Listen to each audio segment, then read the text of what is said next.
Did you see it?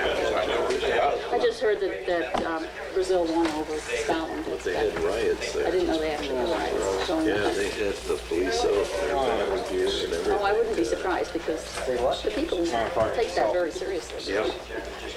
Yeah, in fact, what was it? Mister, we ready to go? We are ready. I am ready. As long as everybody else is.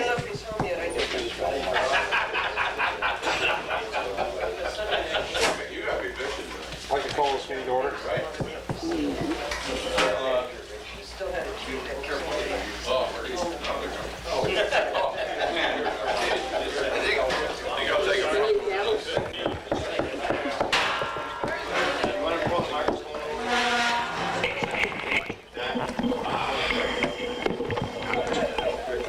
Okay, at this time I'd like to call this meeting to order.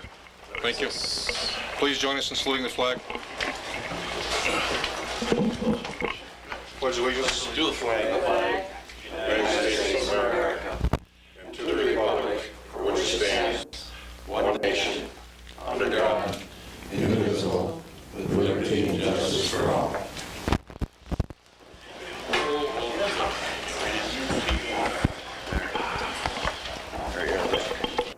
Would the clerk please take the roll call? Supervisor Keeney? Present.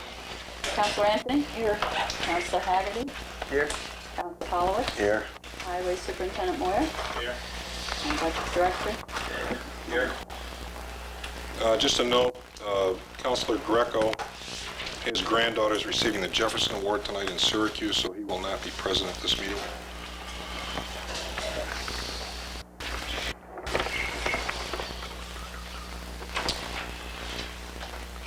I need a motion to dispense with the reading of the minutes of the previous meetings and to accept them as written for 5:13, 5:28, and 6:3.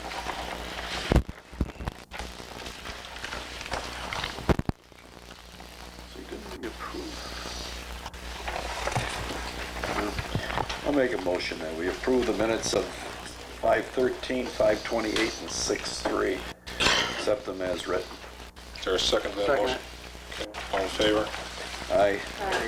Motion is carried. Under communication announcements, an update on the Granby Heritage Day to be held Saturday, June 20th from 1 to 4 p.m. at the Community Center.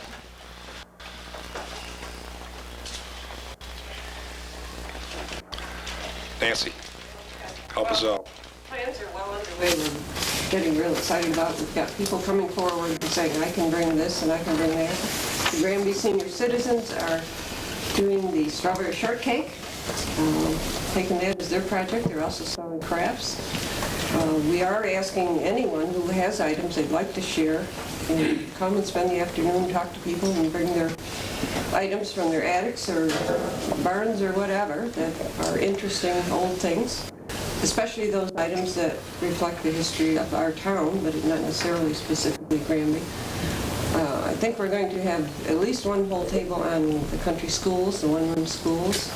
We have the census of the cemeteries that people can check those if they want. What else?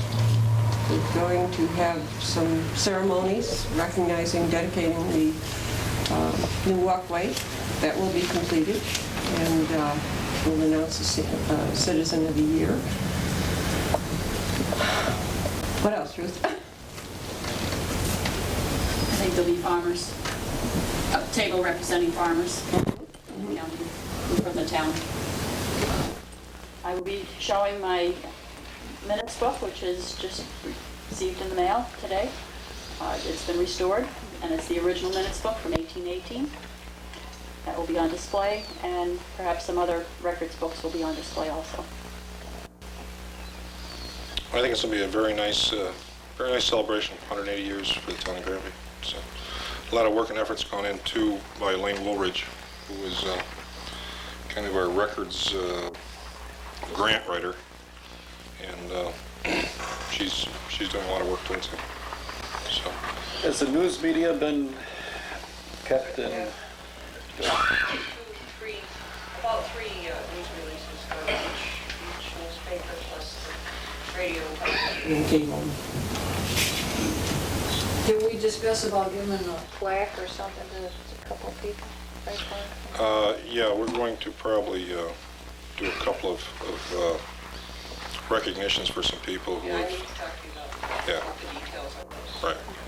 So, okay, thank you. Summer hours.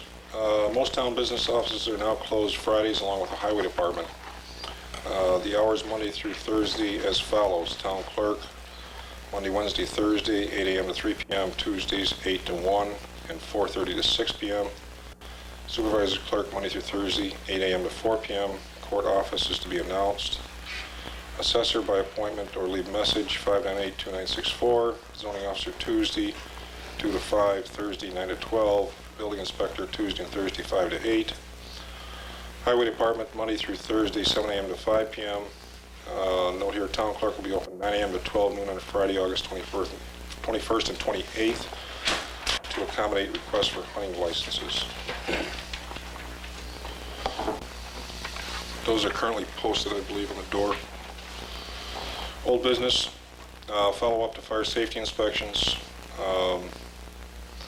At the last work session we had on June 3rd, there was a vote taken and a determination that Atlantic Inland will be performing the fire safety inspections. And we need to sit down with those folks and go over a few things to ensure that we get good follow-up back to our code enforcement people.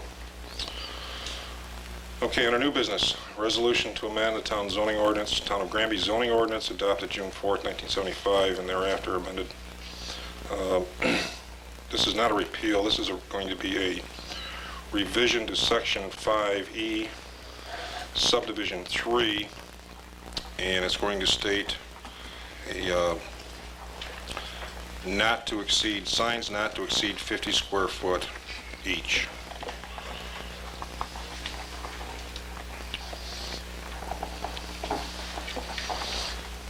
So I would like a motion to adopt that and make the changes to the zoning ordinance. I'll make a motion that we change section 3, section, Subdivision 2 on page 19 of section 5E. what the hell did I do with that?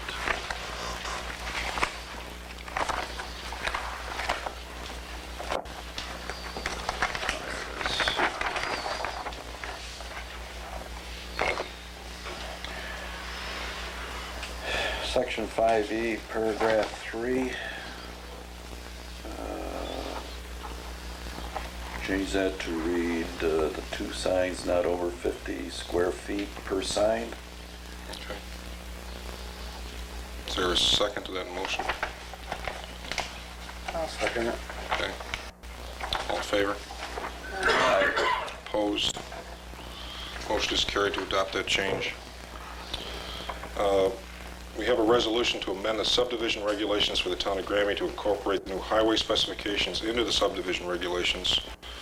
I will read a prepared resolution.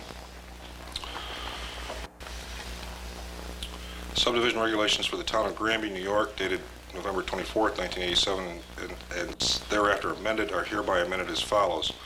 The highway specifications of the town of Granby, New York, as passed by the planning board of the town of Granby on June 16th, 1997, and approved by the town of Granby Town Board on October 28th, 1997, are hereby incorporated into the subdivision regulations for the town of Granby under Article 5, Design Standards and Required Improvements. Any existing provisions of the subdivision regulations that are inconsistent with the highway specifications are hereby repealed. I need a motion to adopt that. I'll make a motion to adopt that amendment. Okay. Is there a second to that? I'll second. Okay. All in favor? Aye. Aye. Okay. That motion is carried. Resolution is adopted. We also have before us a resolution that was presented for the acceptance of Germandale Drive Extension roadway. At this time, I would like to advise the board that I do not have any documentation relative to that. The resolution was drafted to allow us some I guess, flexibility. At this time, though, I guess I'd like to ask Glenn, can you give us an update on that road a little bit? Is that road finished, or? It's not finished right now. Okay. I've been overseeing the construction throughout the process with Mr. Hoffman. Everything he's done, or anything I've asked him to do, he has done. Okay. To this point, I'm happy with how the road has come out. It still needs to have the top put on it. Okay. At this time, I guess I would put before the board not to adopt this resolution until such time as the road is completed. And Earl, I know you're in the audience here. When that is done, you can get a hold of us and we will have a special meeting, okay? And I will have probably all the paperwork that goes with that dedication of the roadway. And we will move forward with it then, okay? And one of the things on any new road that we were going to incorporate into the town, I thought we were going to, the town was going to have its own engineering study done on these roads. The problem with that is we really can't turn the clock back and say, Earl, you got to go out and spend X number of dollars now, or we've got to come out of some sort of appropriated fund, project fund, in order to do that. And he had addressed the board previously, and we had indicated we would grandfather his roadway in based on the use of the new specs and the oversight by the town highway supervisor. And that's what conclusion we came to for this particular roadway. Well, you can't grandfather that in. I mean, that roadway was under the old specifications. Yes. that was just constructed here. But it's been The under extension. construction for a period of time. And his application was completed with the planning board prior to acceptance of the new specifications. That's correct. There's another roadway in the same situation, Mr. Royce. He is under the old specifications. His roadway is about the same stage as Mr. Hoffman's. Well, I'm not that well versed on roads and everything, but isn't there supposed to be a bond that's supposed to be, isn't there a bonding amount of money that's supposed to be bonded and kept by the town? I'm not that familiar. Again, 1 year, isn't it, 1 year? I think that falls under the planning board's purview. Is it 1 year, though? That was a recommendation. The town had not required performance bonds, to my knowledge, in the past for roadways. And the discussions have been that a performance bond should be required, 1 year. and the discussion was, should it be for 1 year, should it be for 3 years? And I think right now the idea is to have it for at least 1 year. Well, Mr. Hoffman came up before that was proposed. but Yes. it's in the site plan, isn't it? Subdivision plans? If required. The planning board has the option to not require it. And if it's not required at that point, we cannot say to Mr. Hoffman at this point in the game, you need a performance bond before we take that road.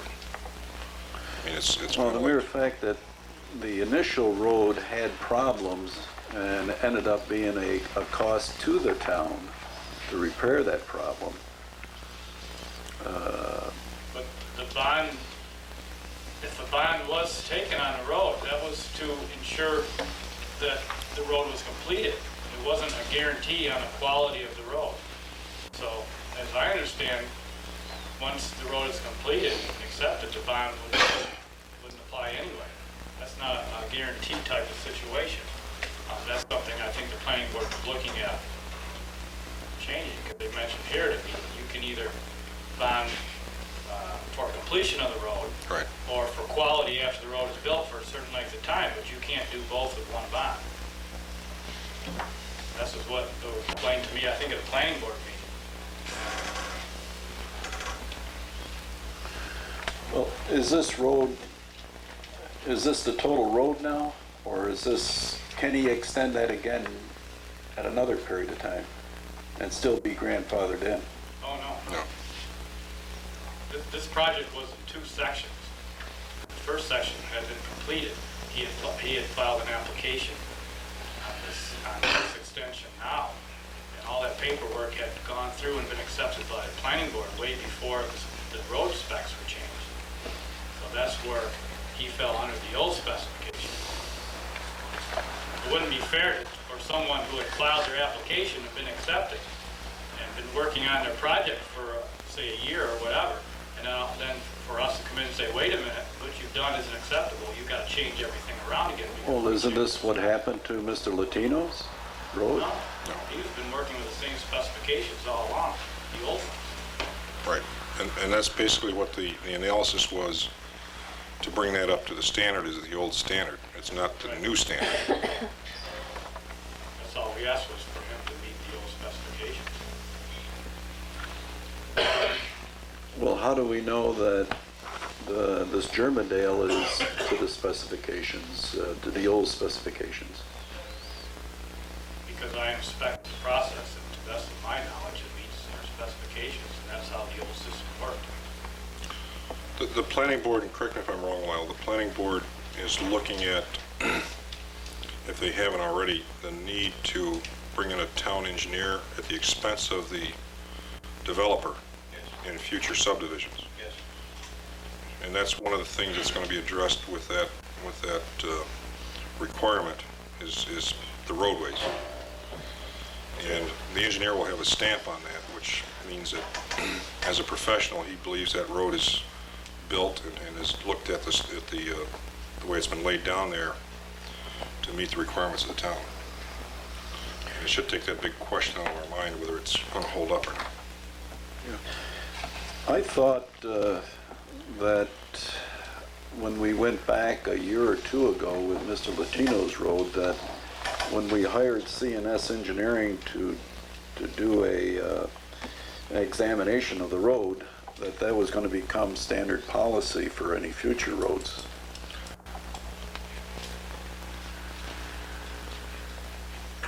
Well, standard policy with regard to what? The standards for putting the road in, or as far as having an oversight by an engineer? That once the road was going to be submitted to the town for dedication, that we would have an engineering service come in to examine the road to see that it was to specification. Okay, so that's going to be an expense on the part of the town at this point then, because there's nothing that has passed any board that I'm aware of that passes that expense on to the developer. I mean, there was roughly an expense of $3,000 for a review of Snug Harbor roadway, and that type of expense will probably be very similar if you want to do the same for Mr. Hoffman's subdivision. Well, it was just, that was initiated, I thought, to protect the town for any problems, and it was a good thing in regards to the Snug Harbor Road, because there's a significant cost to bringing that road up to date. We had the original Germandale Road, which was an expense to the town, and that was one of the reasons why we were looking for professionals to come in and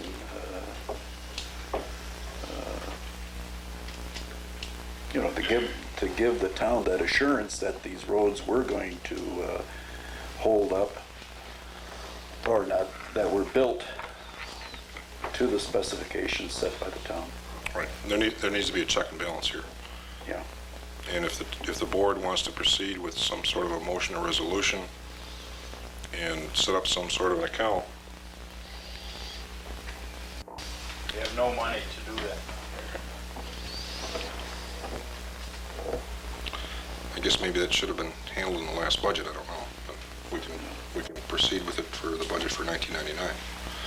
But my firm belief is that cost is for the benefit of the developer, and that cost should be borne by the developer. not by the town of Granby. Yes? I had attended a meeting on that, and I asked if there was any changes, but the way I understood that, and the way it was expected that night, is that you received the road with the engineer's stamp on it. There was nothing About paying the town for an engineer to come in and re-engineer it. Which road is this now? Any road in the future to be built. Remember I mentioned, was there any plans when you had finished passing this? The original, when I attended the meeting, it was said that you have to have an engineer stamp, he has to be there at the beginning, he has to do the test on it, and he has to approve the road, so the town will accept it. And now you're mentioning a fee of $3,000 for another engineer through the town, coming in, a second engineer after received already a stamped engineer saying that this road is done in accordance with what he felt was necessary for your specs? First of all, you're going to need a stamped, you're going to need an engineer's stamp to show the design of the road, how you're going to build it, okay? Now the question is, how do we know it was built properly? Was it monitored, okay, during the construction by an engineer, okay, who knows how roads are built, right. okay? That's the assurance that, yeah, the town will take it, and we have a 99% The belief. town's engineer now, or the original engineer who designed the program? And that would be an engineer who would report to the town at the expense of the developer. Who hires them? The town would hire him. So if one engineer draws the plan, and the second engineer is going to what's going on.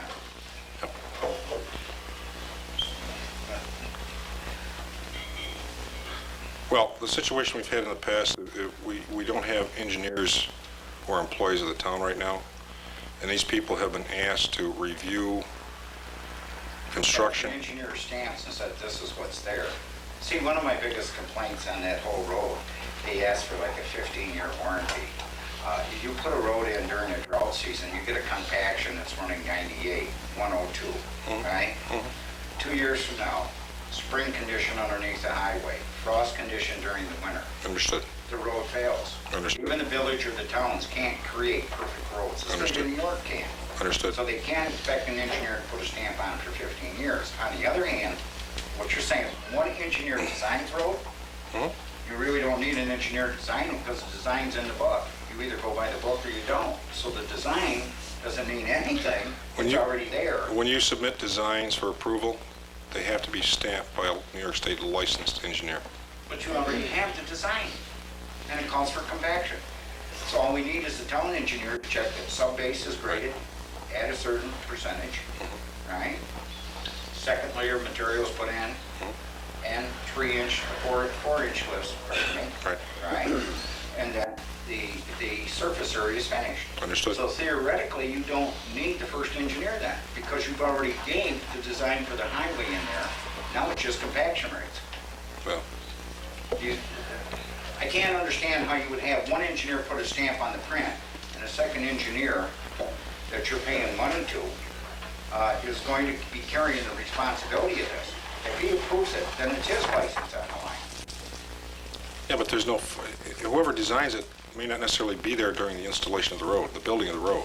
You need somebody to monitor the building of the road to assure the town that they are getting a finished product which is acceptable.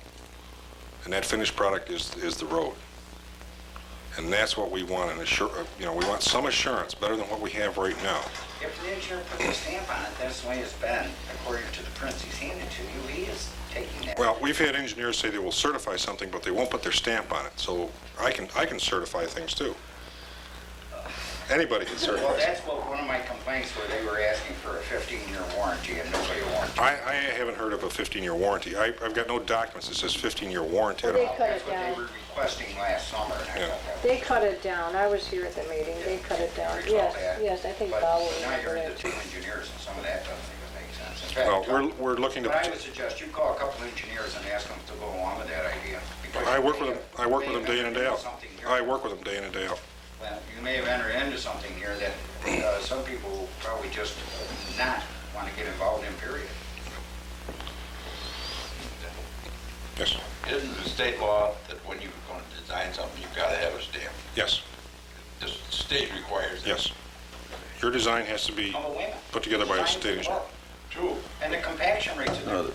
understood, but the state says you will have an engineer to put a stamp on that design.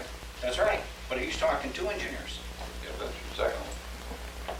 I don't. Well, yeah, there's an engineer who's going to do the design for the roadway, okay?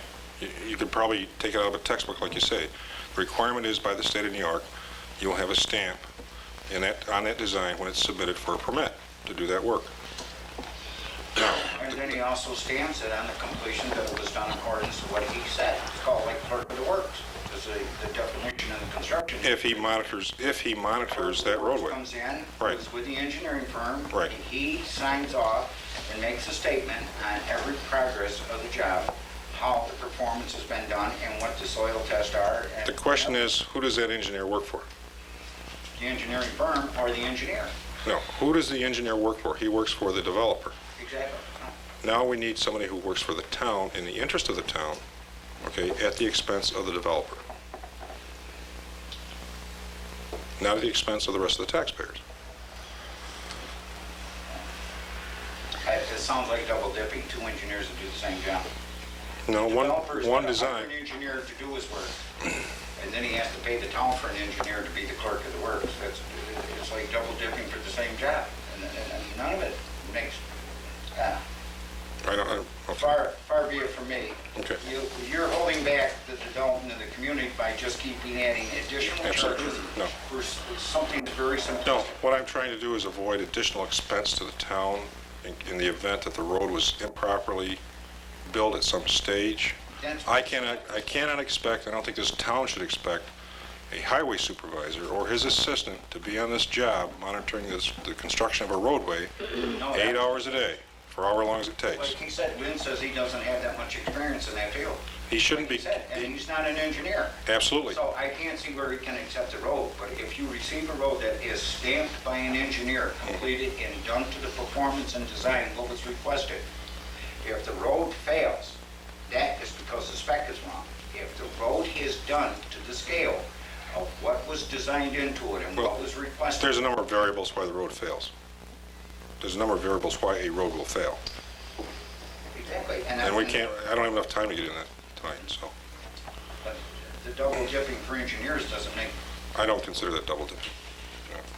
I consider it insurance policy for the town, so when they are presented with a road, they know for sure, they have a 99% certainty that that road was built to specs. then there'd be no need for a year's bond either. Correct?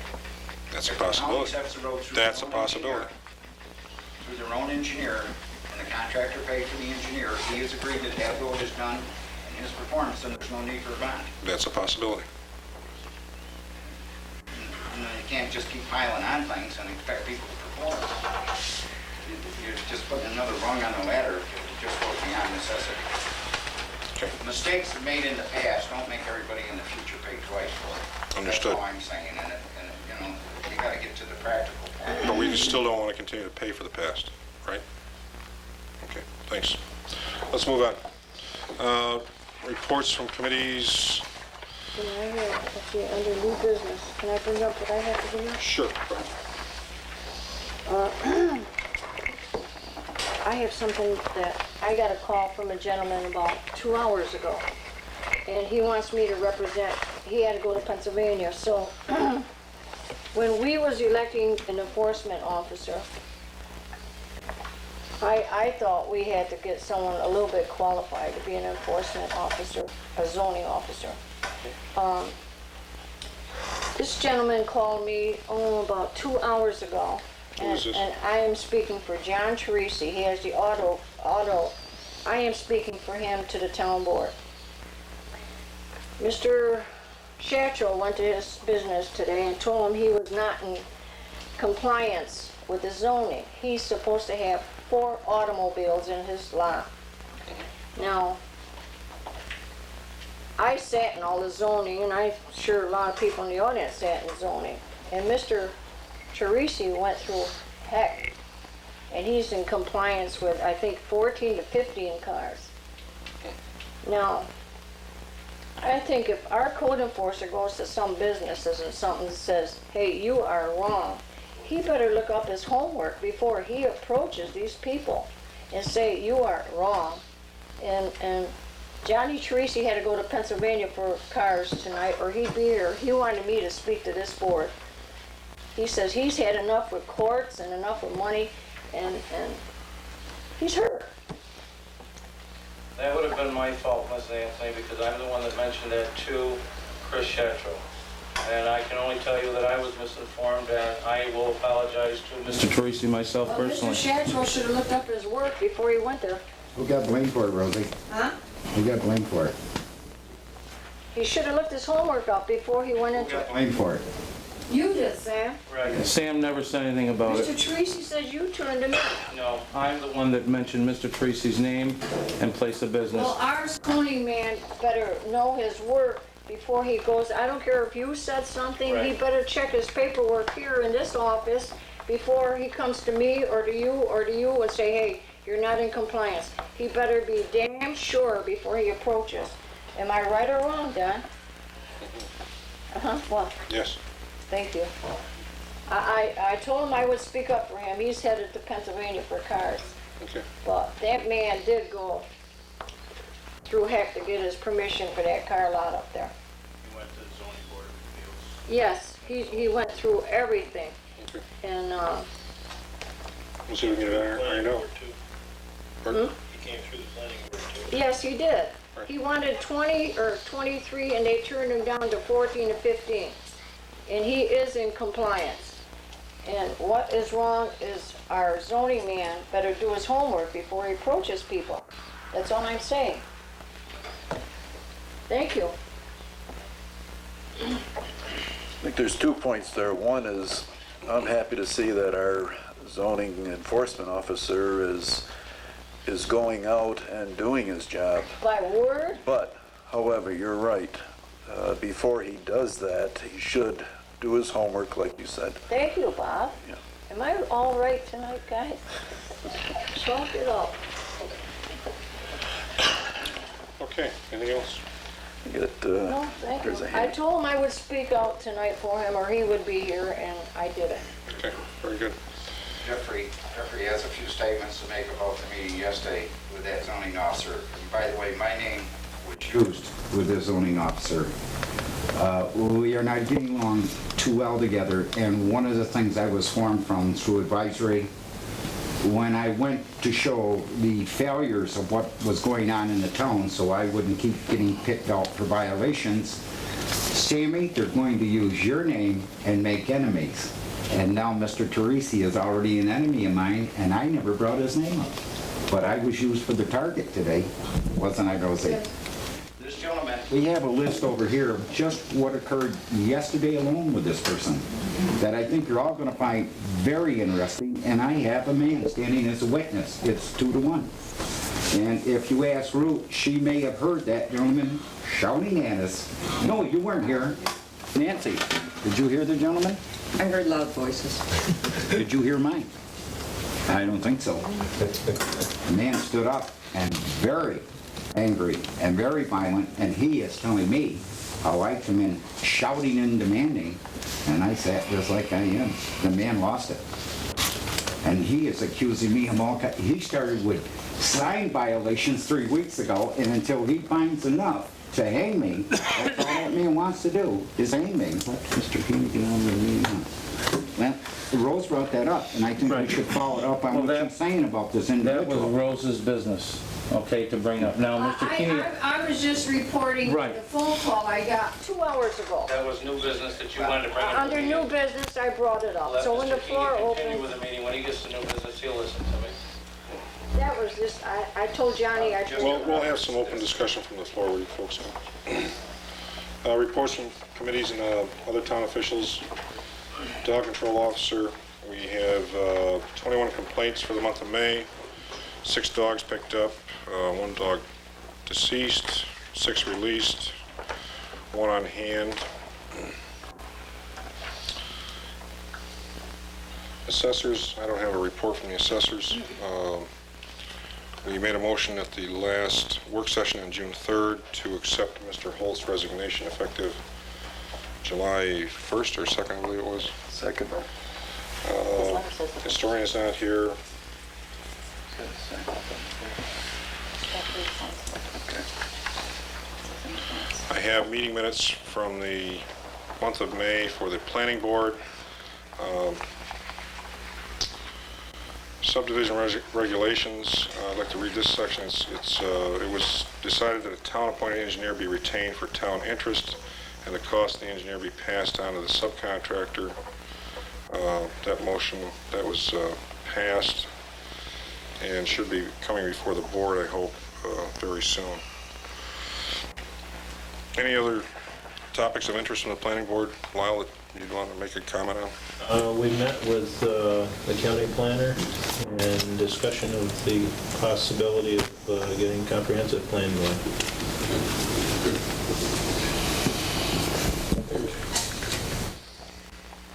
I have nothing from the ZBA. Highway Superintendent, Lynn, do you have anything for us? Yeah, I'll just give you a little rundown for last month.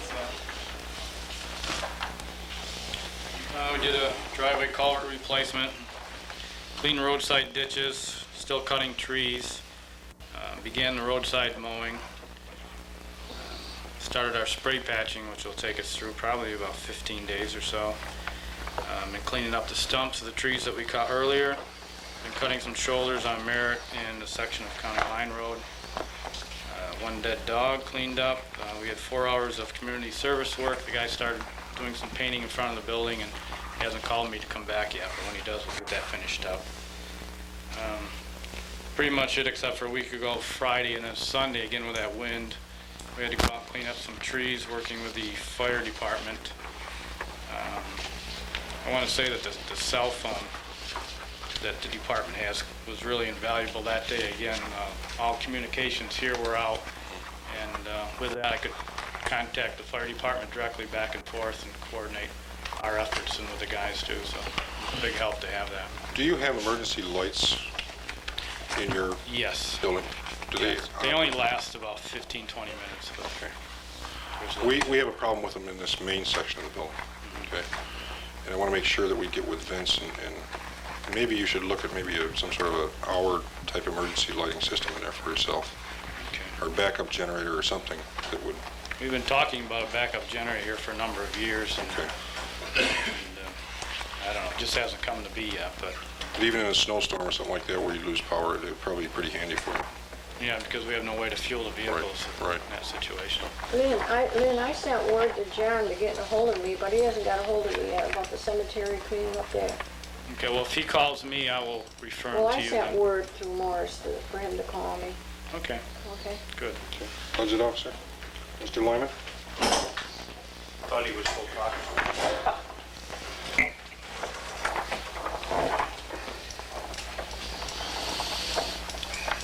I'll put one in Vince's pocket.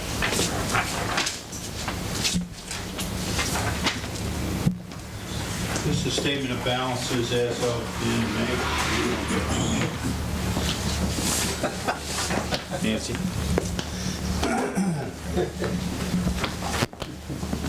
Sorry, Ray.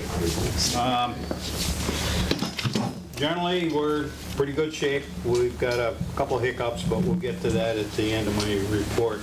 In the general fund, again, I'll talk about the contractual accounts. Bookkeeper supervisor is down to just over about $66 in her contractual.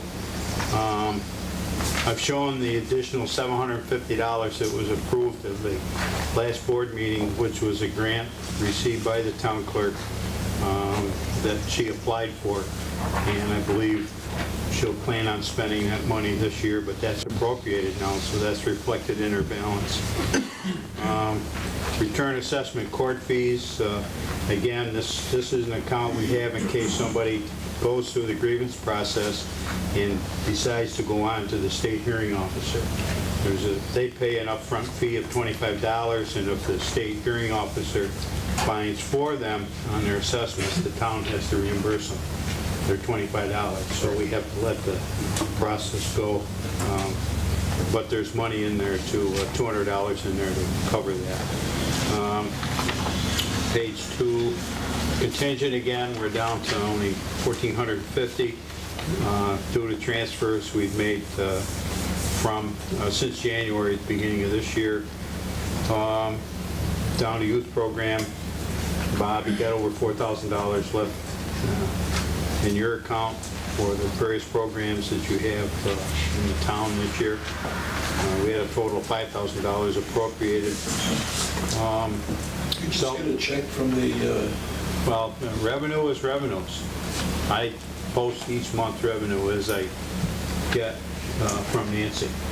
If we get money in, that's already in the budget. Okay, this is what's appropriated to be spent this year, just the pure expenditures, okay? Let's see, okay, contingent, youth, okay, celebrations. We talked to those who buy the needed flags. We have to purchase flags or the plaques from the... Well, I donate the plaques, but he already bought the flags for the Fine. cemeteries? But, you know, there's that's $150 is what is there if you needed to. And I've talked to Nancy, we have tourism money, which will be available for things that she is planning. Okay, zoning officer and building inspector, and I'll talk about those when I'm done here. Their contractual accounts are getting to zero. We'll take care of that in just a minute.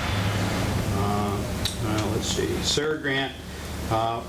This is a grant that the town received last year for Elaine Woldridge and her husband to work in our town vault to organize our records and begin to make some sense out of all the material that we've collected.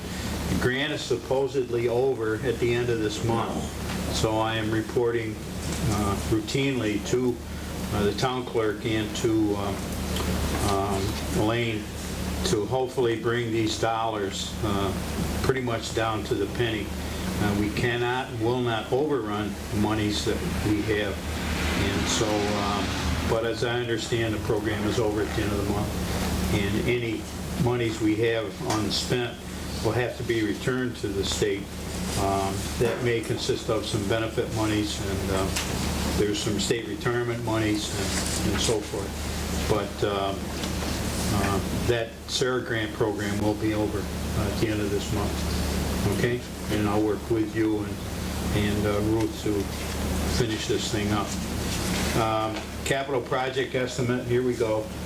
We already have budgeted about $2,000 to, the intent was to have Calacenas and Spina come up with a cost estimate for about 5 or 6 projects, one of which is emergency generator. I discussed this with you earlier in the year, so just a reminder, we haven't spent that yet. Medical insurance, we've already projected out a possible overrun at the end of the year, but again, we'll let that run and worry about that in November and December. So that takes care of all I have as far as general is concerned. Highway is just where it should be. We're on road repairs. Monies between the CHIPS program and the general repairs. There's plenty there. Now it's a matter of Lynn to decide what roads he's going to work on. We've got no big hiccup in machinery. We've purchased the rotary brush, so there's only a $6,200 balance in the machinery equipment account, but that's all planned for. So highway is fine. I have no comments on all of those balances. Now I have no Willow Bob lighting, water north, water south, and now we get to sewer north. And as we've discussed in the past 2 or 3 meetings, maintaining and operating and keeping those pumps working in the current 10-home sewer north district is into this year. There's failures. Finance-wise, we need a motion connection with the West River Road North Sewer District, to appropriate $919.98 from unappropriated West River Road North 1998 fund balance to cover expenses approved in General Abstract 6A. These funds will increase the 1998 budgeted amount in the West River Road North Sewer account SS1 8130.4. Okay. That's the first one. Right. Now, you want to do that, or you want the other two? Have you got that written out, what we need to do here, Bob? Yeah, right. I can give it to her after. Okay. Okay. Yep. That's number one. Okay.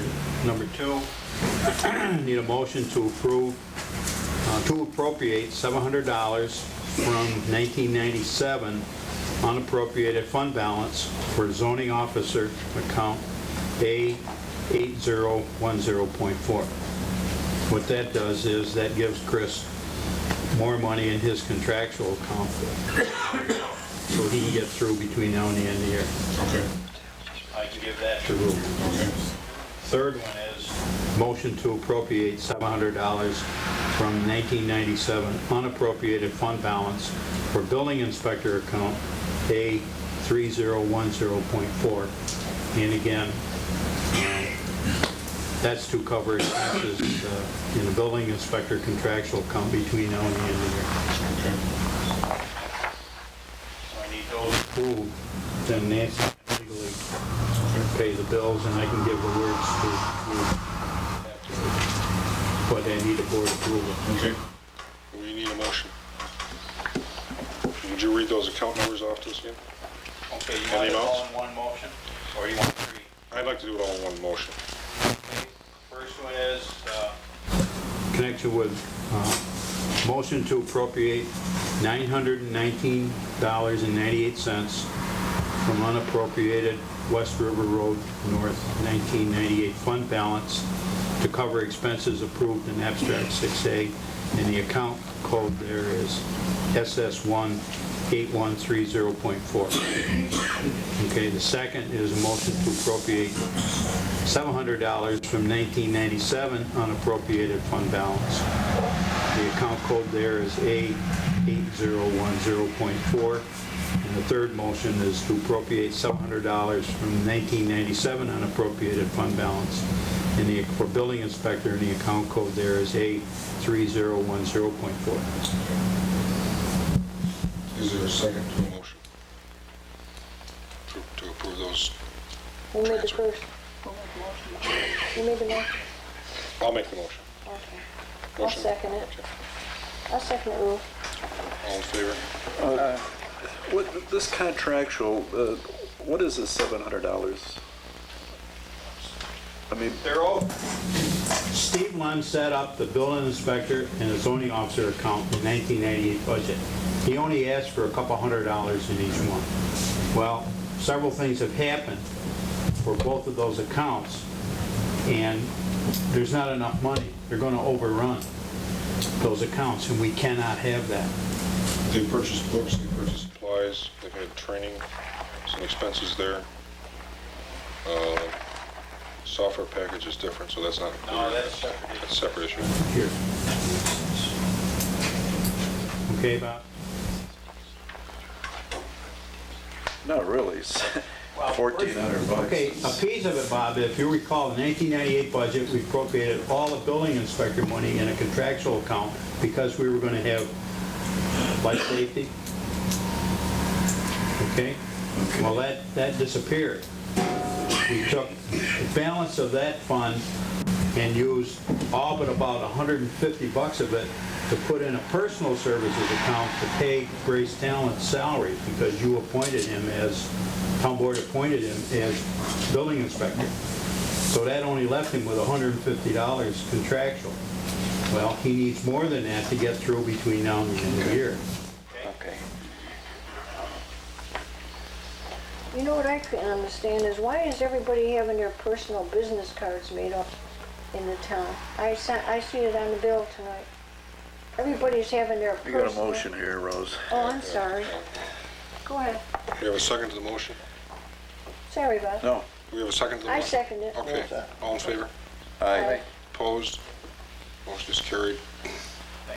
Okay, Rose. What, tonight, everybody's having their personal cards made out. You, everybody. Why? I'm not. Well, I didn't either, but $200 is $200. Can I ask, are you done? Yes. Okay. Can I ask our legislator, Boynton or Morris, a question? With all these grants out, are there any grants in the county to work on, I'm on a cemetery bit here. The wind blew the fence down on Lewis Corners, and it's very pathetic. Is there any grants out, say if we want to put all new fence around the cemeteries that we own, are there any grants out to help us? If I propose new fences put around our cemeteries. Rose, the only thing I could do is ask the planning department, which basically does most of the grants, and see if there's anything available along those lines. Because that windstorm blew our Lewis Corners, the Boy Scouts had built a gate and all that, and it's flat right down, and it's very pathetic. And we are owners of these two cemeteries. And if we don't get help, I will propose that the town put in a budget to put new fences around these cemeteries next year. It's very, very sad to go down 85 and look at these cemeteries. Would you help me on that one? If these fences are old fences, or are they like an old type fence? Yes. Restoration, some of the restoration funds might be available. Of course, a lot of those funds are matched by 50% municipality. In other words, we got, town of Granby had come with 50% if you got the grant. Well, it's better than 100%. I'll be happy to check it out. Would you help, I'd like to bring up to this board, when the budget comes up, Sure. That's pathetic down on 85. Yeah, I've found nothing in the budgets to maintain cemeteries, so that's one of the things on our We list. own it. I understand that. That's one of the things on the How list could for the you make budget. your business cards up and not take care of our cemeteries? Cemetery dollars historically is for the mowing Right. and some minor. Fix up or repair, tree cutting or setting the stones back up. Very painting, very limited, very limited. Well, maybe I could get some help. I'd like to work on it, Morris. Maybe you could get someone to work on Like it. myself, we'll look Into them, see what there might be available. Rolls. Can't promise you nothing, but we'll be glad to look into it. We'll check with Ed Myers. I see the city of Fulton has a problem with Mount Edna, cemetery keeping it up, but gee, everybody else gets help. Yeah, well, they have their committee to take care of that. I'd appreciate that because it's sad. It's so old, the cemetery, that the living relatives don't even go there, but you should at least keep it up. Boring, aren't I? Morbid? Hey, I gotta go. Okay, anything on liaison reports? Rose, you have anything for us? No. Okay, Vince is out. Mr. Polowitz? Other than Joyce, who's not here tonight, Forsythe, the youth director, has finalized the series of events that we're going to have for the summertime. There's going to be 15 events starting on July 9th and ending on August 27th. Be 2 days a week, and this list will be released probably sometime next week. And we had over 100 Town of Granby children sign up registration cards, which has come along real well. Good. And that's it. Can they stop and get them if they couldn't make it those dates? Is there any place where they could get them? Yes, Carolyn Supps is, all they have to do is come to the town hall, talk to either Ruth or Carolyn. Okay. We have sign-up registration People cards say here. something that they couldn't make those days, and they were wondering if they could, that's good. Okay. How about the senior thing? When are you gonna pick that out? The senior person that you're gonna pick out for? Did you ask Mr., what's his name, the farmer off the road? The senior person for the parade. Oh, we haven't done that. When are you going to do it? That's, When would you like to do it? Well, isn't the parade the first week of July? It's coming July early. July 15th. I we think got it's coming Heritage, early. that's next week, isn't it? The 20th? Yes. Have you discussed it? I mean, does anybody know who they're gonna ask? Did you, We can put it on the agenda if you'd like to. Well, we already, he's gonna ask, well, we made a motion on that at the last meeting, right? yes, Then it was approved. Somerville. Yes. Did you Yeah. ask him? Did you talk to him? I talked to his wife, mentioned the fact that it'd be nice if she could get a history background prepared, but we should have the news media get over there and They did accept it? yep. Okay, because I have to have the things made for the trophy with Carl Pooch, and I'll have that one done. I thought you said something about a senior something. It's a senior, Citizen of the year. senior citizen for the parade. Oh, okay. Senior citizen? Yeah. No, it's Citizen of not the year? senior Citizen of citizens. the year. Oh, okay, all right. Okay, sorry. You confused me. Well, how do we follow that up though? How do we inform the gentleman about what's expected, required? I think it would be appropriate we send him a letter stating that he was selected as Citizen of the Year for the town of Granby for 1998, and that we would like to have him participate in a couple of events which are going to be taking place. Can we get the news media to come over and certainly do a write-up on him and get it into the newspaper? Sure thing. You better kill that sucker. And Whitworth volunteered a driver, so, Okay, good. okay. Mr. All right. Haggerty. Nothing tonight. Okay. Motion to approve payment of town bills is listed in abstract 6B-98 in the amount of $7,501.38. I'll make a motion to approve the bills of the town as listed in abstract 6B-98 in the amount of $7,501.38. Is there a second to that motion? I'll second it. All in favor? Aye. Okay. Opposed? Motion's carried.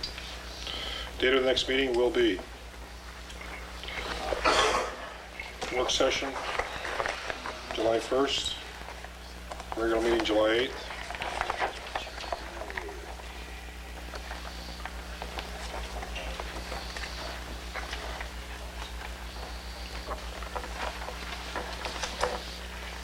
$7 on the work session. Yes.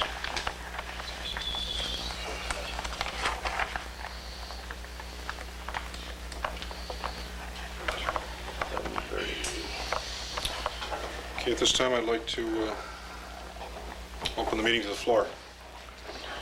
Oh, excuse me. We have a couple of county legislators here.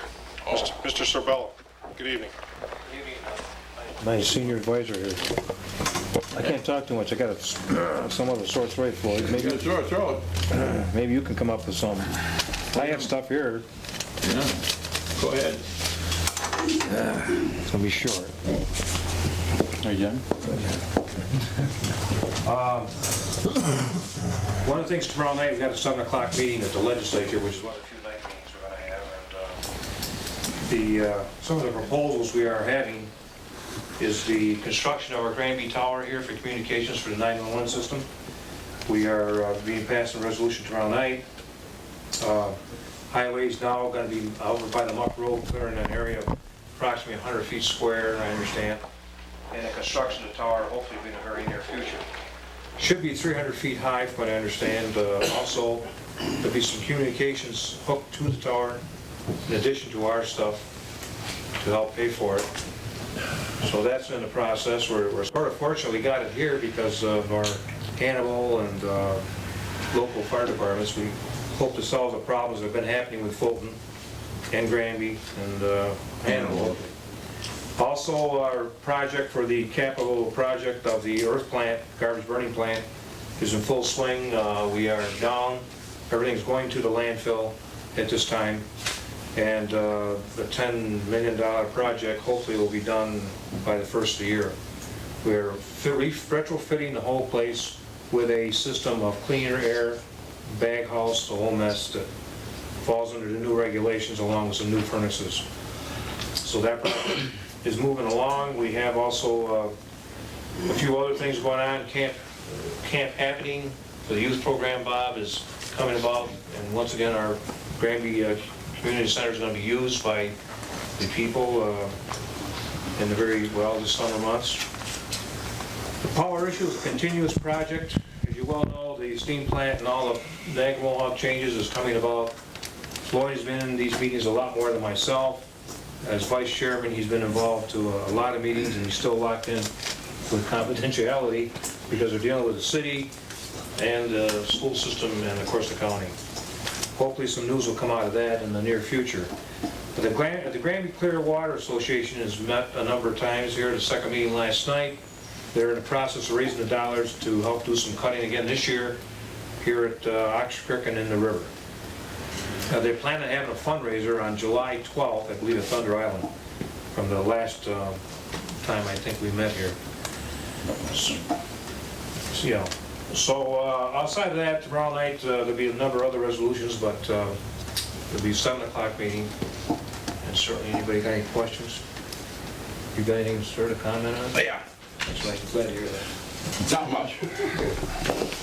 Yeah, as Morris says, I have been involved with the steam station quite a bit.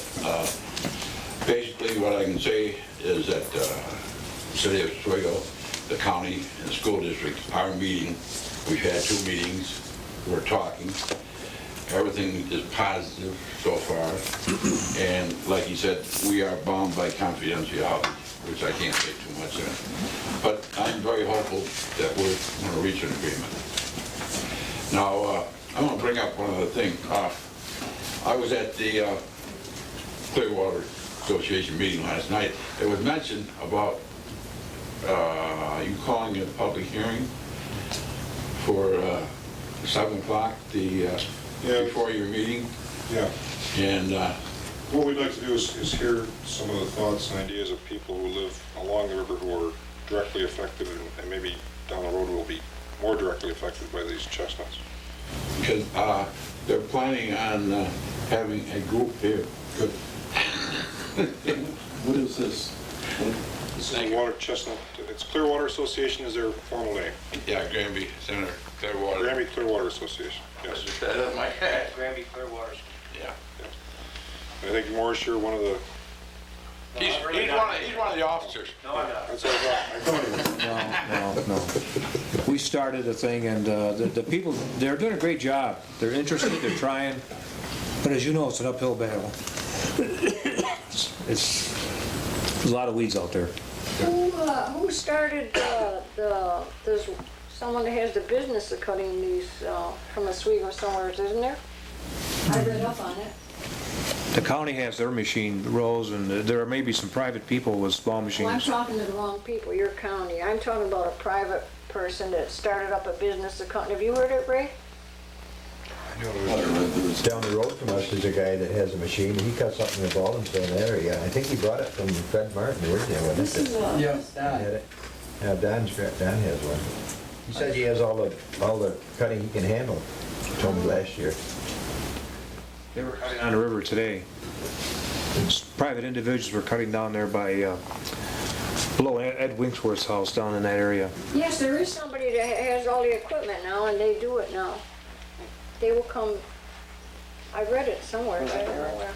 We wanted To go into an early cutting, but they found out if we go into an early cutting, these things tend to float and they'll transplant.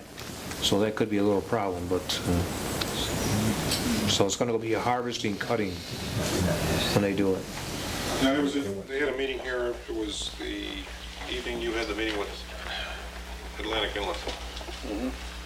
I can't think of the date, but yes, we will put on the agenda, I think, a public hearing for July. Thank you. Are you saying the town board? Yes. We'll have to- Before I wish 7 o'clock. we'd have a discussion before make a decision like that, though. We will Well, let's put it this way, we are requesting that you have a public hearing in order for us to give forth some information to the board about the water chestnuts, the problems we're having, and what we as individuals are trying to do.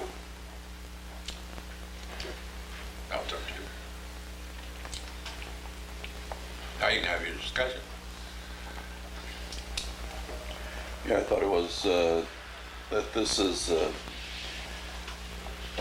you'd have to form a district that would be town-wide, correct? But, yeah, that's a district. We're not talking about a district right now. We're talking about individuals putting on fundraisers, coming up with money, and matching the money the county gives us, and that. And we're not here to ask you for money. They would like to,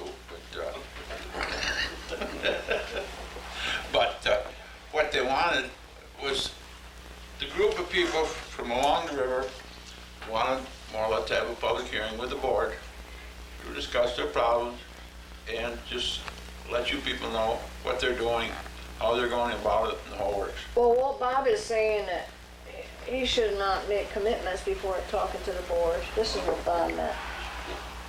That's all he meant. Okay. Okay? Well, something's mentioned about a public hearing, and you're gonna have the other people on the opposite end too. So that way you as a board will get more information from both sides, and it's an informative hearing, basically. Well, that, if I can step in, informal information provided to the board to review and consider would be interesting, but a public hearing, if you're saying that's something that has to be in front of it. I would think you'd have to have some facts you're talking about to have a public hearing. Well, the public hearing would be held in order to hear the public with regard to what they feel needs to be done. We are not proposing anything to do as a board at this public hearing. We are looking and listening to what the public wants to do out there. Okay, fine.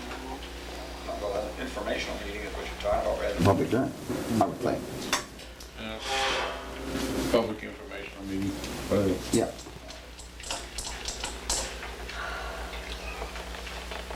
Good, thanks. Thank you.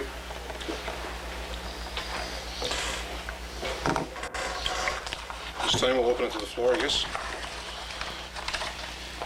It's the first time I've ever been to a town meeting before, so... Would you... For those of you who don't know me, State your name for us. my name is Jeff Fellows. I appreciate you listening to me. A while ago, I entered into a venture with Sam Puglia in regards to open a trailer sales on New York State Route 3. I've done a lot of the legwork. He's done a lot of the moving of the dirt and stuff in different places. Yesterday, we came in here to Chris Shatro's office, and a week ago, Mr. Puglia was refused. He drew up a site plan. He got a copy of the survey map. He sketched out where he wanted to set trailers in reference to New York State Route 3 by the liquor store and how he wanted to do it out. He did a site plan. He was denied. Each of the planning board members were giving a copy of the site plan and a letter attached to it from Chris Shatro recommending that they do not accept this site plan. We came yesterday, came into the office with Mr. Shatro and asked for a copy of that letter.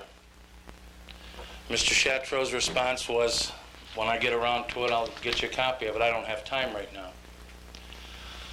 I asked personally for a copy of the letter citing what zoning violations Mr. Puglia was in violation of.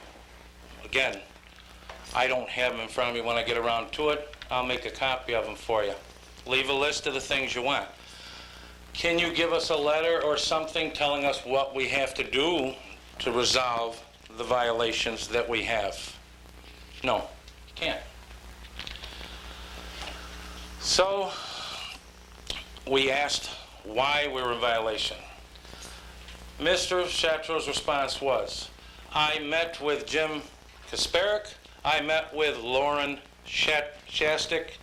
We've decided Sam Puglia has enough businesses on New York State Route 3, and until such zoning violations are corrected, you will not develop any more businesses on New York State Route 3.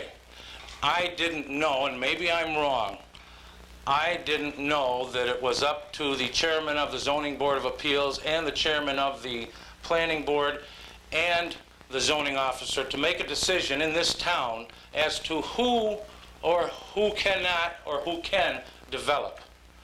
I found no place myself personally, and I could be wrong, in the zoning law booklet where you could not develop a piece of property because you were in violation.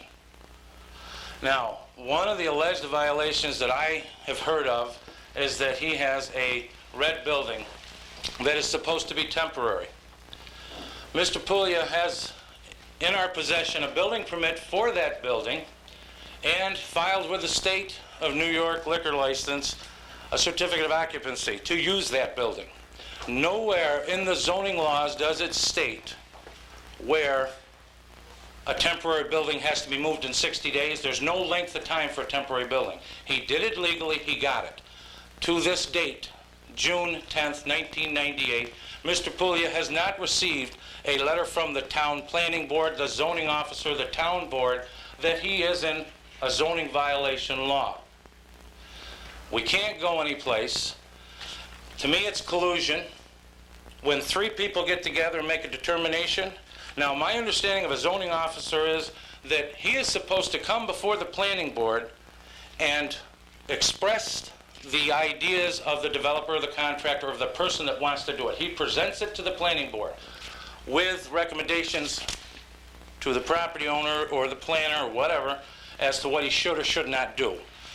Here's Mr. Puglia's plan. The only recommendations I make is that he does this or this. What Mr. Shatro did was, I recommend you don't let him do this trailer sales because he's in violation of zoning laws. We asked to see the letter where we're in violation. He shows us no letter. There's been discrimination directly against this man. We've lost sales of trailers because now it's not in. It's supposed to have been in a week ago. He is zoned general commercial. He's been selling portable buildings there for years as Huff and Puff. The buildings are out in front of the store right now on the side of the liquor store. He has done nothing wrong. He is in compliance. He did the site plan as asked. I stood in front of this planning board several years ago. I live on Johnny Cake Drive, and I wanted to put a store in my garage. They asked me just to draw up a site plan. I didn't do it to scale or nothing. They told him before they look at it, it needs to be drawn to scale. Something needs to be done. We didn't know where to go. We get no information from this man at all. Again, I do apologize because I'm the one that stood before Mr. Shatro and I said, well, then Chris, is it the zoning officer that takes the complaints? He said, yes. I said, then I want to file several of my own. And I specifically said, number one, Mr. Tracy down here is only allowed 6 cars. He's got 12 or 13 down there. I apologize for that, and I will apologize to Mr. Tracy if you'd like, because I am the one that said it, and I really do not want him to think bad of him. I was misinformed. That's my fault. Mr. Shatro took no information down of any complaint that I had because he specifically told me he needed names and addresses. There's a house on the north side of the cantina that's in the same situation as his mobile home is at this point now that they say is in violation.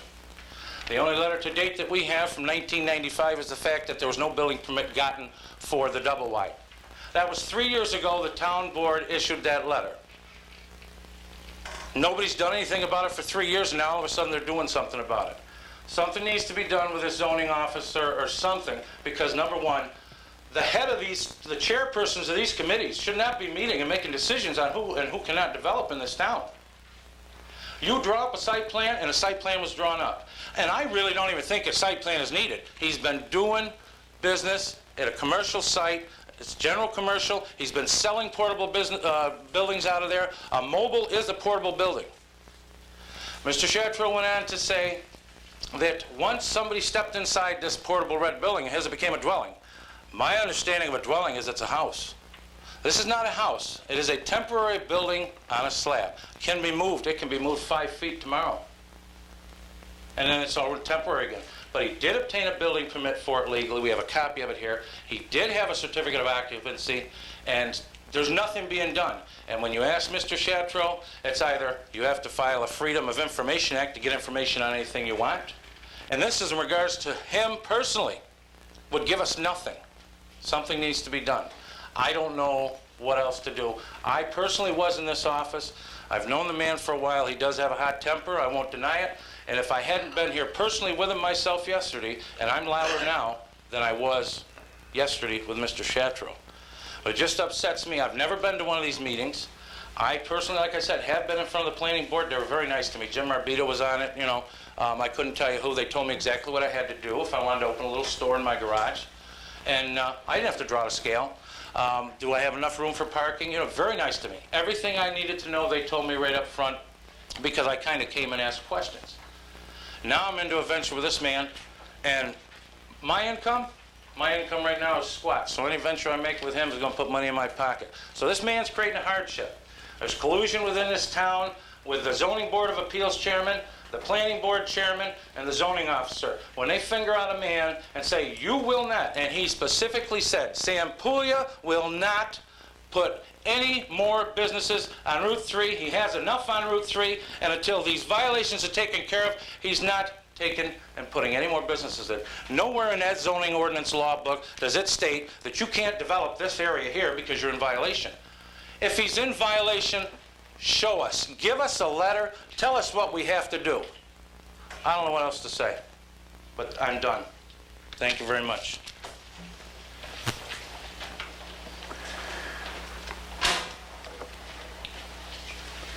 A letter was requested. A letter was requested, yes, Mr. Keenan. Okay. Did he give you any indication when he would get that to you? Went around to it. I've never seen around to it. Yes, I have at a craft show, around to it. That's what I was told. When I get around to it, I'll get you a copy. I specifically called Ruth in the afternoon. Not an hour later, there's a message on my answer machine. Mr. Fellows, this is Mr. Shatro calling. If you come down and fill out a Freedom of Information paper, I'll get to it as soon as I can. And did you do that? No, this was yesterday afternoon. This was after the town hall was closed. This was like, I don't know, 5:30 or so. Do you have to fill out a Freedom of Information? If it's in regards to him personally, he should have been afforded the copy. Was the copy available? Was it? No. Was not made available to him. Each of the members of the planning board gave it. My thing is this. There's collusion in this town. Like I said, this is the first time I've been to a town meeting, but I think I'll start coming to more. There's collusion in this town. When three people get together and say who and who cannot develop. And they are right now costing money, time. From here, it's to an attorney for a lawsuit, because there's definitely discrimination here. Definitely discrimination here when they finger one man. And also, Lawrence Shastak's got no right sitting on a planning board when he's this man's mortgage holder. That's a conflict of interest, good or bad. If he were to approve it, then they're going to say, well, geez, you're holding the mortgage on his property. Of course you're going to approve it for him. It's a conflict of interest. He should excuse himself from the planning board in this particular manner and let the vote take place, or whatever the process is for the planning board. Something needs to be done. We were getting no place from that end. He's on the zoning. Zoning board. So now Mr. Puglia's option is to go to zoning board of appeals. Well, the decision has already been made. Chris Shatro made that clear yesterday. Mr. Puglia will not put any more businesses on Route 3. He has enough on Route 3 right now. He's been selling portable buildings for years. Mobile home is a portable building. He has never received a letter citing him in violation of any zoning law in regards to that red building that sits to the left of his liquor store. Never. He couldn't even produce any of it yesterday to show us where the violations were. We had nowhere else to go except for come here and address the town board, and from here we go to an attorney, because there's definitely collusion and there's definitely discrimination against this man. Did you go before the planning board? I did. And the result of that was? You want to hear my side of the story now? Okay. I guess you should. I went in front of the planning board. This gentleman there was there. And anyway, I was informed that they had a letter, and the zoning officer gave a recommendation against me receiving anything on, as far as I showed them a plot plan to put in mobile home sales, okay? At first, when I called in the afternoon, it was quite a joke. I had given the information a week earlier, and he told me I was in violation on a sign. When I told him the sign belonged to the state of New York, next thing you know, when I called him Tuesday, he says, you're not going in front of the board tonight. And I said, why not? And he said, you're in violation with the building and your mobile. And I said, really? And I said, I don't know anything about that. And I said, I've been paying taxes on them for the last 3 years. I said, how can I be in violation if I'm paying taxes on them? Right? I'm not getting anything for free here. So anyway, he finally made another call, apparently to Lauren, who was advising him, and Lauren says they can put it in front of the board, but it won't do much good. And that's what he said to me. And I said, okay, we'll let the lawyer sort it out. So I attended the meeting. The best part is I've read this book from the beginning to the end. And you'll recall this, you'll say that you were not a regulatory agency about 3 or 4 times in the minutes of the meeting.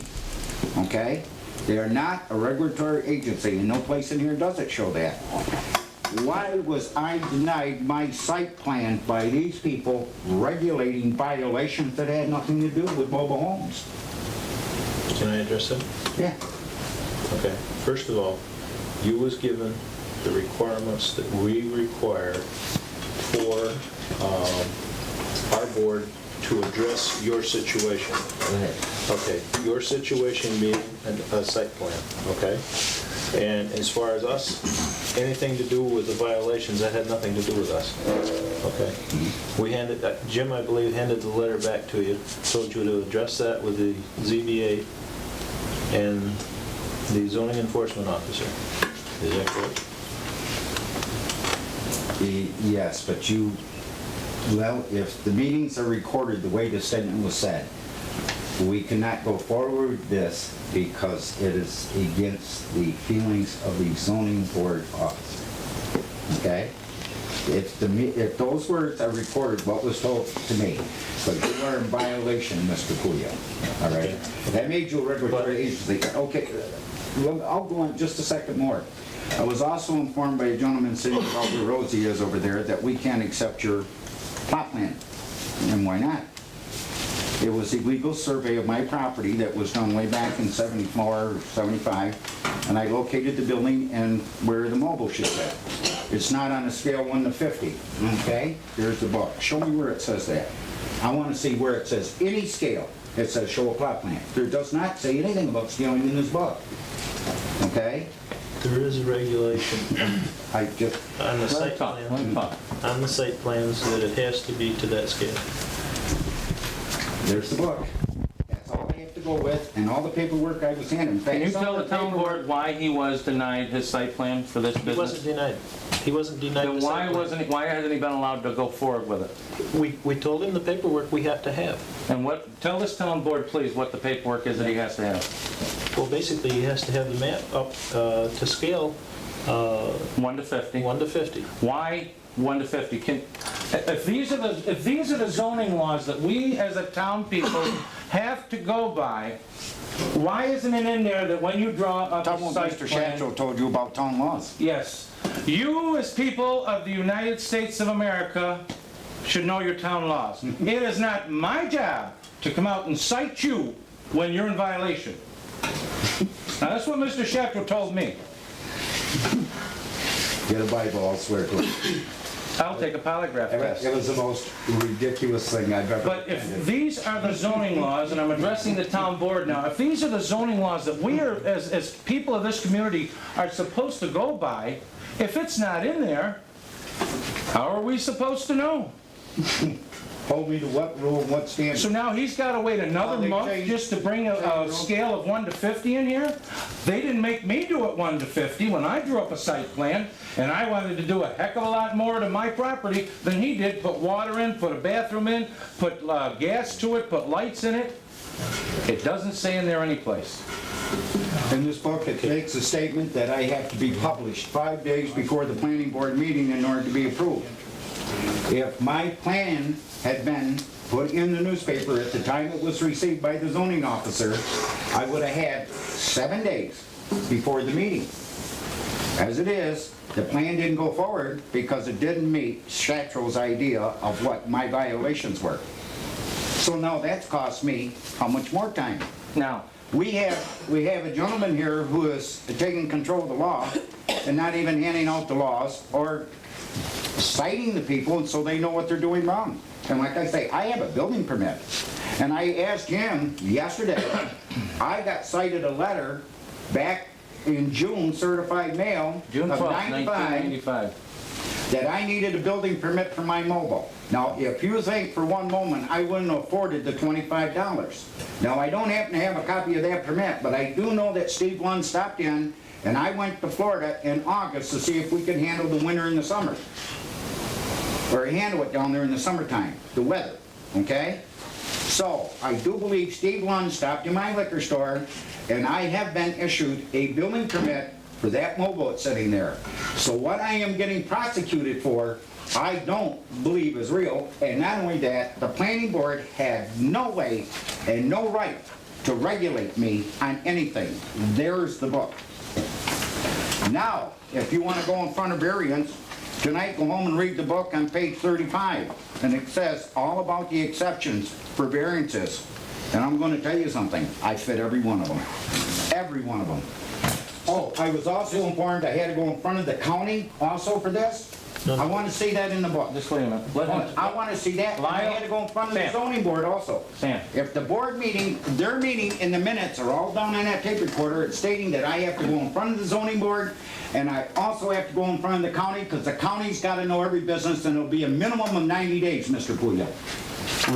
Lyle, you're saying one of the reasons that his site plan was not approved because it was not to scale, is that correct? Yes, but Okay. we have to hold a hearing on every site plan too, True. okay? And who publishes it in the newspaper? The planning board publishes the hearing date in the newspaper. Okay, and so it then, again, falls back on Chris Shatro because he was given the paper 7 days before, or is it after it comes in front of this board? We had, basically, when you came in the other night, that was the first time that we had heard anything that you wanted to do something. So Chris Shatro So said this- nothing to you? Right. This is a this to us is a preliminary application. Okay. So then you have to go for the full application. You have to have the signed application before we can schedule a public hearing. That was all done, I had copies on it. Okay, but Chris Shatro didn't give you the stuff We on didn't time, and have he it. made up his mind, he wasn't gonna give it to you until I argued with him at 2:30 on Tuesday afternoon. please don't blame the planning board for his shortfalls.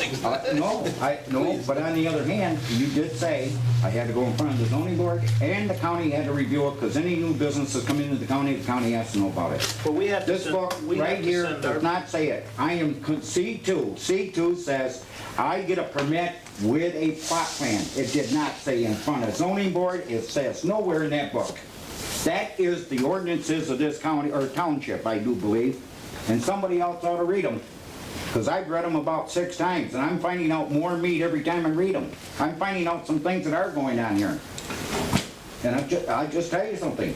You had no right, when you said it 3 or 4 times the other night, you are not a regulatory agency, and right now we are denying this for the simple fact that Chris Shatro says you are in violation. You had no right to do that, sir. Not in here. You either approve me our chairman was the or man that change said it. my plot plan. Did you hear that? What? Lyle said the chairman, Jim Karsek is the man who denied it. Jim Karsek, Lauren Shastik, and Chris Shatro. Collusion, discrimination. And I just would like to know what's going to be done when 3 people can decide who or who cannot develop in this town, unless these 3 people say it's okay. Well, I can't give you an answer tonight. I understand that, Mr. Keeney, and That's the reason we're here, though. The board will have to, the board, I will submit to a polygraph test anytime in regards to what took place. I have a statement that I wrote up that I will have typewritten and I will have notarized, and I will give a copy to each member as far as the conversation that took place in that room. And I will swear to it on a stack of Bibles. By the way, Mr. Satchel contacted Mr. Teresi today, and you can ask Rose. He blamed me for starting this. One of the big things I've been informed with townships and going with stuff like this, fighting the government, liberty and justice for all, is the minute you cite other people being wrong and not being prosecuted, then you make more enemies for yourself in the community. So it's like a catch-22. Who is wrong, the politician or the gentleman that's showing how politicians are wrong? Okay? And someplace in here, there is a real sad state of affairs. Real sad state. And no place in this book says that if I'm in violation, you can deny me another business. It says you can chase them violations, you can regulate me on them violations, but it has nothing to do with a new business. You can't deny it. You can't enforce the law the reverse way. It does not. It is not in that book. It's not written that way. The mobile home sales is going in. The land is going to be moved. The buildings are going to come in. 3 buildings will probably be there next week. He has been selling portable buildings out of that site as Huff and Puff. A trailer is a portable building. That red building, there has to date been no letter from this town board, from the zoning office, that it is in any kind of zoning violation. So, from here, it is going to happen next week. Also, I was informed my neighbors have to be notified before I go any farther. My neighbor in here, they range between 100 and 150 feet. Where this is okay, it'll be farther than that from the property line. So I guess there is no neighbor infringed upon if the distance on all them are there. The traffic flow, I'm having a difficult time. I should have wrote it down. But anyway, in here, if you look, it's on the bottom left-hand side of one of these pages. It'll actually tell you what the planning board is supposed to do and what their function is. Okay? And it's on the bottom, if I recall, it's the bottom left-hand side of the page. I should have outlined it, but I didn't. But it all has to do with traffic flow and the health, the morals of the community and that. It has nothing to do whether or not I'm in violation. You were just supposed to look at my plot plan and tell me if it was a good idea or a bad one, and what you would recommend to change it if it was necessary. Are any of the town board members aware of any zoning violation that Mr. Puglia is in to date right now? Is that, let me ask this, is that something that you would be aware of if he was? If he was in violation of some zoning law, would you people be aware of it? Is it Chris Shatro's job to notify you that, look, Mr. Puglia is in violation of this, or you have to, what is the procedure? Well, he has obviously identified some things there, I believe, that were from the past. Is that Number 1 was the sign, okay, and that sign you just made an amendment to. right? Okay, that was Stan Puglia's sign that was made reference, that's why that resolution was made. Number 2 was a mobile home. 3 years ago, he did receive a letter from the town that he was in violation. And was that corrected? No, but the town's never acted on it. Hold it. I got the letter. I really don't think, And I asked him to look for the building permit. I do not believe I was in the state of New York while all this was going on. Right. And for a $25 building permit, if you think I'm going to Fool around with the town of Granby. I couldn't believe what I went through with the building. He's got a letter that states he's in violation because he did not get a building permit. And by the way, Mr. Shatro also informed me, and I'll just show you how ridiculous things get, that if I move my mobile home from the backyard to over the old foundation, I would be perfectly legal. Right. Now, does any of that make sense? Would you rather have the mobile out near the highway, or would you rather just have it back out of sight? Some of this, sir, is just... The only letter of violation... Why I'm here, this is ridiculous. The only letter of violation that Mr. Puglia received was on June 12, 1995, that he was in violation of not getting a building permit to put the double wide up. That's the only violation. Would you like to say that? not to put you off, but I think what we ought to do is set up a meeting with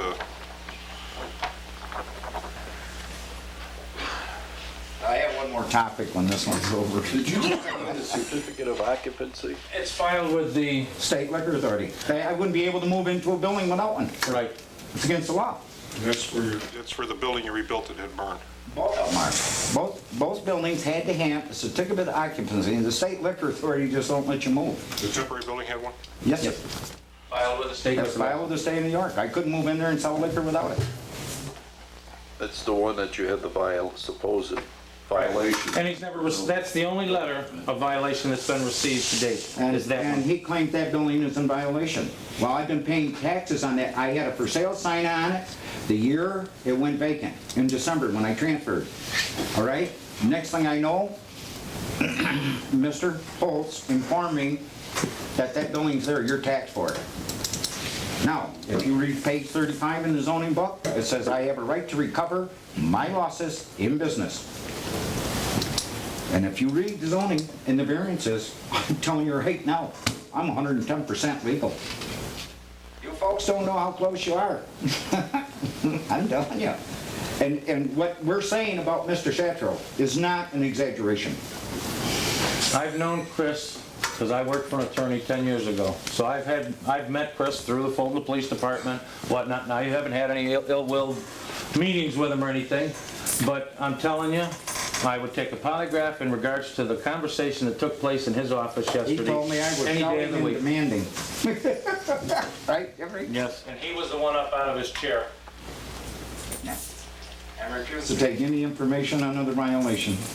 Yeah, he wrote, no, I'm the one that said it. I said, well, then I'd like to file a complaint on some other zoning violations. He took nothing down, but yet, as Rose has told you, he ran right out and ran down to Teresa's without even doing anything to check and see, and told the man he's in violation. We asked, if we're in a violation, cite us, give us the paperwork, and tell us what we have to do to correct it. If it's a case of we have to obtain a building permit, and because one can't be found on record, we'll come down and pay the $25, get the building permit for it. But there is no violation on the red building. And the red building is why they would not let him do the trailers. But the trailers are going in. And also, the night of the planning board, I said if I nail up the front door on the red building and I move out of the mobile, do I have the plot plan then? Nope, you're still in violation until it's corrected, and you gotta go and sort it in front of the zoning board of appeals. And of course, the meeting with the zoning board of appeals and the planning board chairman has already taken place. That meeting took place without the rest of the planning board members. Without any. And he's the one, and Lyle just stated here earlier that it was in fact Jim Kasparek that said no. Whenever, if you could send us a letter as to what time a meeting could take place or something can get done, but I'm telling you this, there's collusion here. It's against this man, and because I am affiliated with this man in a business transaction, it's costing me money, it's costing me time. I've sued sheriffs before, I'm not afraid to sue. And something's got to be done. I don't want to sue. Really, I don't. It's not a threat. Please don't take it as that, Mr. Keeney. Something has to be done. It has to be fair for everybody. Has to be fair. It's supposed to be fair for everybody. I do thank you for putting up with, I was a little loud, and I apologize for that. Number 2 on your... I'm going to have a cigarette. My second one is a very unpleasant situation. You folks are the representatives of this community. You were voted in by the public here. We have 3 tax assessors that have, for the last 4 years, been negligent on their job. In fact, I was really quite shocked today when we had to hire people to come in and give assistance to get the rest of the assessment done. Does this say over here, assessors by appointment and leave messages? What the hell are they getting paid for? What are they supposed to be performing here? They were negligent in their job. They sign an affidavit that says they've done it to the best of their ability and knowledge. I think you're wrong there. Now, I'm trying to figure out, do you press charges or can you sue them personally? Has anyone taken note of doing any of that? Do you understand, Because I understand that they are elected officials of this town? I understand that. They do not report to I this board? understand that they've also taken away funds from this community, and my representative in this community happens to be sitting right here. Are you people taking any actions against the individuals who have defrauded the people of this community with their office? That's what I'm asking.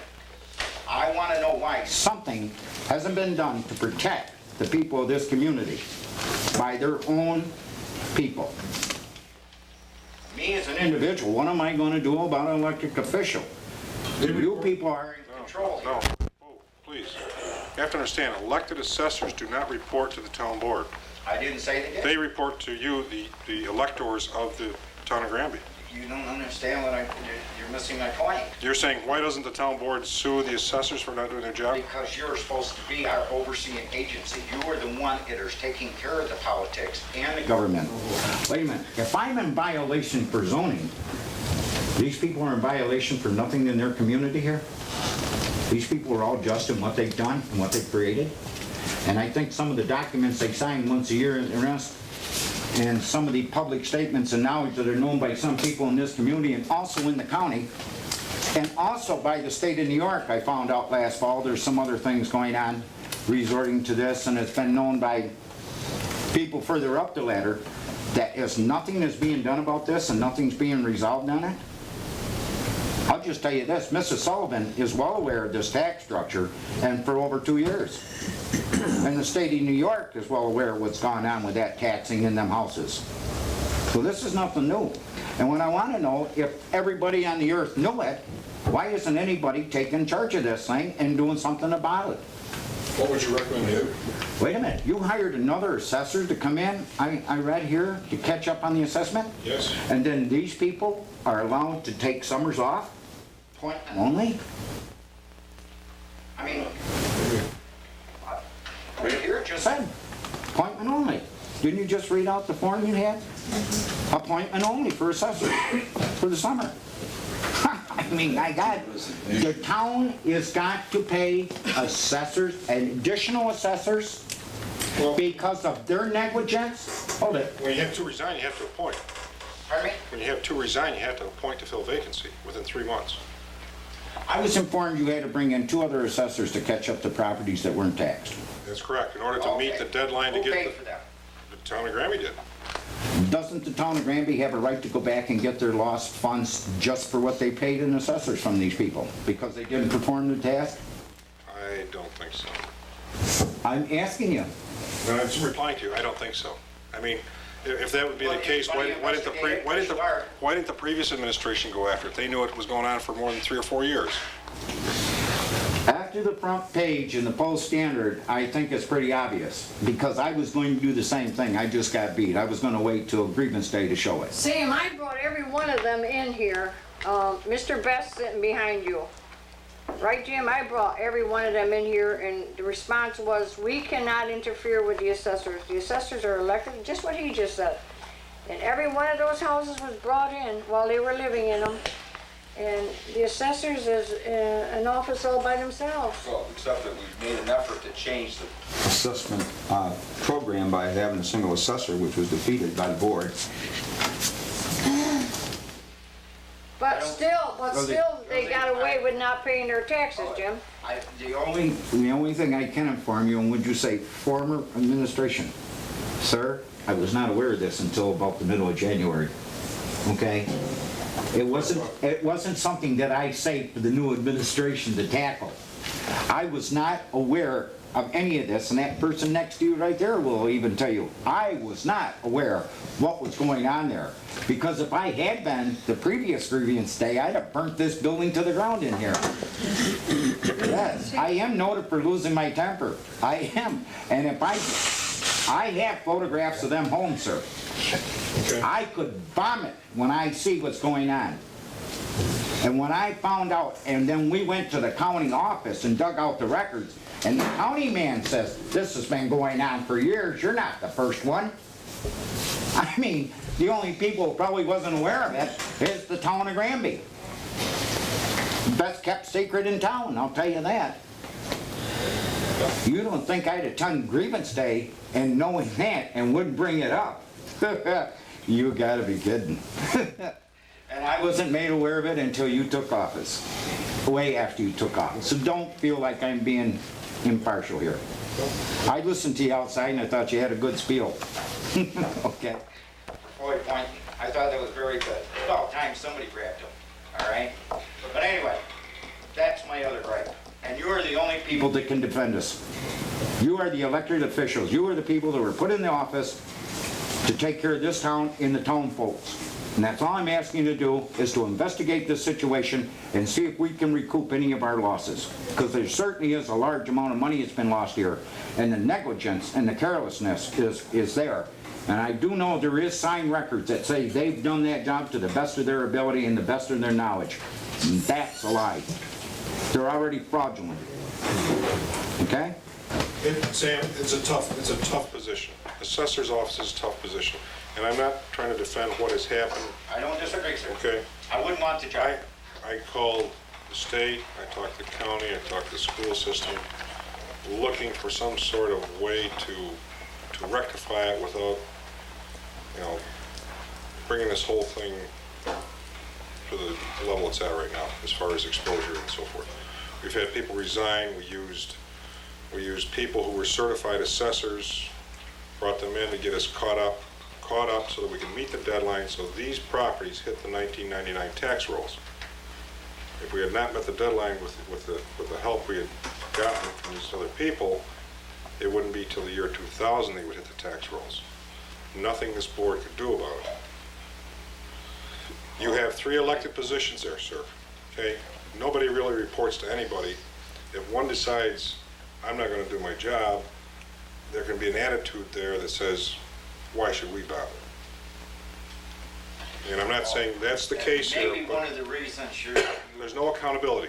There is no when I accountability. told you was After the first of the year, when I become aware of this situation, because right after the first of the year, and you can ask Mr. Sabello over there, I was responsible to pay $9,000 worth of taxes for a burned out hole in the ground, because my tax department couldn't do anything for me.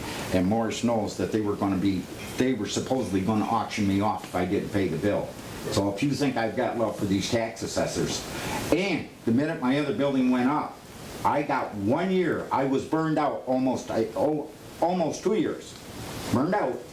When I took possession of the new building, they couldn't wait to race back in, and they already had me assessed for $45,000 more, and I gotten all the property in the building and everything. But the county has given me a 50% break the first year. For the first 5 years, they give me 50% break, then it's a 40% break or whatever.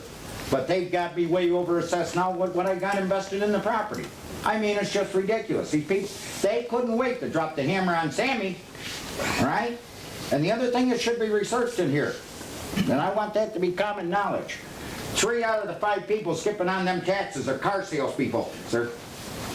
I'd like to have some homework done in the registration bureau and see what kind of cars they're driving and where they were purchased. Well, I guess I'm not going to comment on that type of I'm just going to accusation. tell you what a funny situation that is. I'm not going to comment on that. Mr. Can I Best. ask a question? Sure. What date did Mr. Holtz resign? What date did you give the letter to the town clerk? What date did you receive it? I'd have to look at it. I think it was April 27th, but I'd have to look at it to see where I'd stand. April 27th you received it? That's when he handed this to me. Isn't town law say 30 days from the day of receipt? And that would be May 27th or May 28th? I think, I went through this with assessors, and I think you'll find that 30 days is, judges are 60 or whatever, but town assessors are 30 days from the date of receipt to the town clerk. Not received by the town board, but by the town clerk. Which means he should be done now. Which means there's only I'm one. only asking that question because I just can't imagine him doing that without having that correct. This letter was, we discussed that, it was legal, remember we discussed it, Ruth? He gave it, we discussed it. Go find the letter. We'll have I'll tell to, you. we'll take the letter out. I just know that I went through it with 2 or 3 of the assessors at different times because we had the resignations in, and Yes, we 30 did days from the time the discuss town clerk receives it. Okay. Thank you. Anyone else? Okay, thanks for coming. Like, a motion to adjourn the meeting? Make a motion to adjourn the meeting. All in favor? Motion's carried, meeting is adjourned.